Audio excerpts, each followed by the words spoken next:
এই ব্যক্তির নাম ছিল বালআম ইবনে বাউরা। এই ব্যক্তিকে আল্লাহ রাব্বুল আলামিন অনেক কিছু দান করেছেন।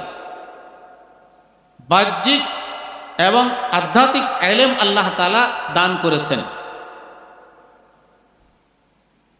আল্লাহ তাআলা তাকে এত ইলম আর যোগ্যতা দান করেছেন যে উনি একবার বয়ান করতেছিলেন, এক জায়গায় বক্তব্য দিতেছিলেন।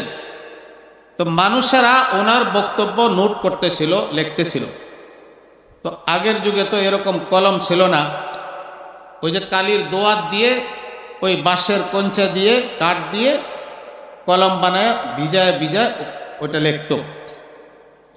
তো উনি এত বড় যোগ্য ব্যক্তি ছিলেন, এত ইলম আর জ্ঞান ছিল, যখন বক্তব্য দিতেন জ্ঞান এইভাবে প্রচার করতেন, ওনার মুখ থেকে বের হইতো